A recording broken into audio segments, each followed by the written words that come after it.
Sometimes you meet someone and develop a wonderful relationship. You spend time together, have fun, and eventually become attached to them to the point where you can't imagine life without them. But then circumstances force you to part ways. I'm talking about any kind of relationship. Romantic, friendship, it doesn't really matter. What really matters is that this person was truly dear to you. In my life, I've had to let go of people who were very important to me. Friends, a crush, even a professor at college. It's incredibly difficult, but sometimes it's the only thing we can do. I want to share my experience with you and help you understand that facing this situation is normal. When you know what to do, it becomes much easier. What does it mean to let someone go? Of course, it's not just about physical leaving or letting them walk away from you. Sometimes fate separates people physically, but the emotional bond remains, and breaking it can be incredibly hard. Not everyone understands how painful this can be, because not everyone experiences such strong attachments. Fortunately or unfortunately, not everyone gets attached that deeply. Sadly, I'm one of those who do. The most important thing is to not despair if your loved ones didn't understand or empathize with your feelings. Believe me, you are not alone in this, and this situation is not hopeless. There are several reasons why we have to let someone go. First of all, unrequired feelings or interests when it comes to friendship. Sometimes you just don't interest the person you're drawn to. You might be madly in love with someone, eager to prove how great love could life. And love, maybe. You might be madly in love with someone, eager to prove how great life could be together.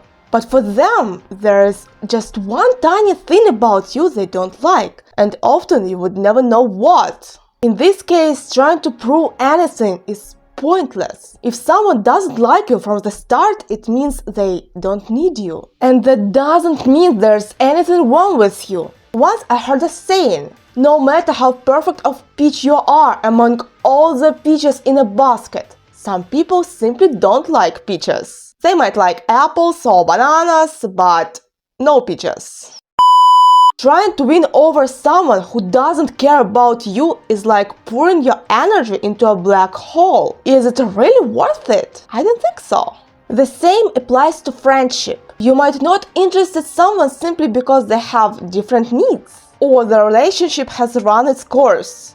Sometimes everything seems fine, but at some point you start clashing over opinions, losing common interests, getting irritated by each other, or struggling to find things to talk about. The relationship becomes tense. This often happens when people connected based on emotions or a shared goal, like preparing for a college exam, for example. But over time, those emotions fade. Friendships can also end simply because interests diverge, or some person continues to grow and evolve, while the others stays at the same or even regresses. In such cases, maintaining the relationship can be exhausting. And also important reason is toxic or unhealthy relationships. Abuse, manipulation, control, constant accusations without reason. Relationships based on selfish benefits. These are all toxic dynamics. Unfortunately, they are common and they severely impact your quality of life.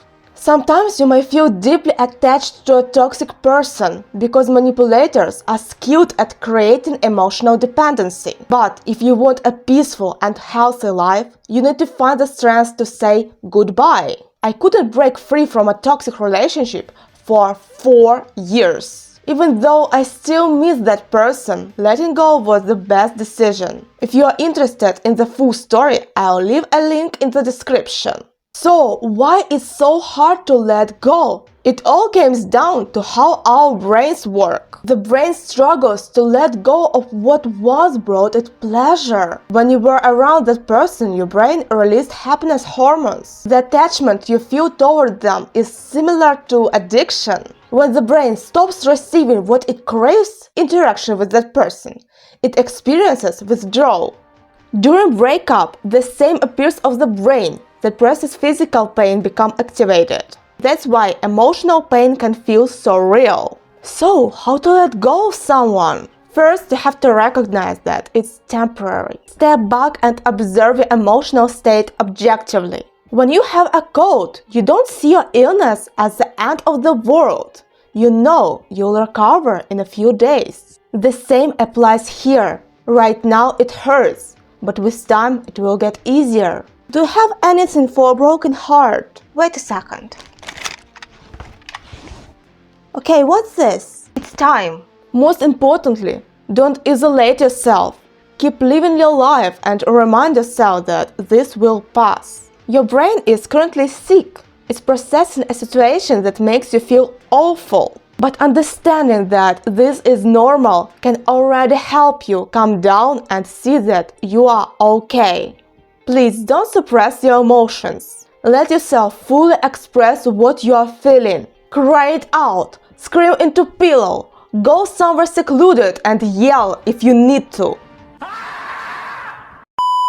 Listen to a sad or angry music, whatever helps release emotions. But set a time limit. If you don't, you might lose control and get stuck in this emotional state. For me, it took a week before I felt significantly better. And please, don't stay alone for too long. Try to be around people, even if you just sit in a park. Surrounding yourself with movement and life can help. Next, you have to reframe your perspective. Your breakup or loss feels like a major threat to your brain, which is why it hurts so much. But think about this.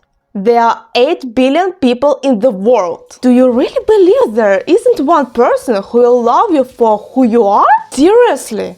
Plus, the world is full of exciting things, hobbies, places, experiences that can bring you joy. When you focus on all the possibilities, this one person seems much less significant. Next one, channel your emotions into something productive. Breakups bring a mix of emotions like anger, resentment, frustration, even a desire for revenge. Instead of letting them consume you, use them as a fuel. When I was heartbroken over my crush, I thought, I'll show you you'll regret losing me. That drive helped me achieve my goals and grow as a person. And creativity can also help. When I studied remotely, I missed my college life a lot. Around the same time, I was also heartbroken over my crush rejected me. I channeled all that into writing a story about my college experience. The main character's best friend gets her heart broken, but her friends support her,